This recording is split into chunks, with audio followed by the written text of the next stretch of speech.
I'm a 24-year-old woman, and my mother has believed since the day I was born that the only thing worth chasing in life is money. Not stability, not love, not health, just pure financial status. And not the kind that comes from working your way up or building something real. No, she wanted wealth that came with names you could drop and country clubs that wouldn't let you in unless your family had been there for 3 generations. Growing up, I never had a birthday party that didn't look like a corporate gala. My mother made a whole production out of everything because she always invited people we had no real business associating with, daughters of CEOs, sons of real estate moguls, and wives of doctors who vacationed in Monaco.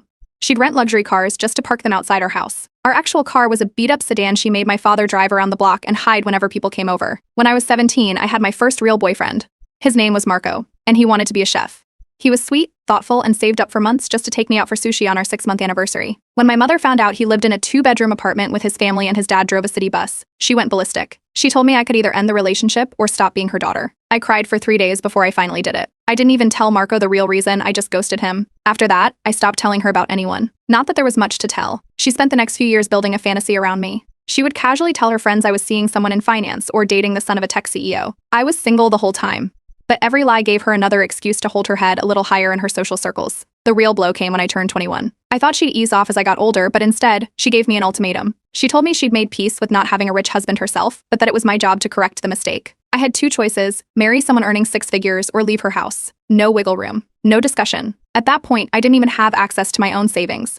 She had helped me open a joint account when I was 18 and quietly moved most of it out. When I asked what happened to my college fund, she said she'd used part of it for a social exposure seminar I had supposedly attended, basically a weekend networking course for women trying to marry rich. I remember sitting in a hotel ballroom next to a woman who was 35 and openly said she was looking to lock down a hedge fund baby before her eggs got any older. My father? He just stood there and told me, "You know how your mother gets." She kept up her pressure by controlling the people around me. Any friend who wasn't from money slowly disappeared. She'd talk to them privately, ask them invasive questions, or act condescending until they stopped calling. At one point, I had a friend named Halima, whose father ran a local grocery store. One day, Halima just stopped texting back. A month later, I found out my mother told her she was a distraction.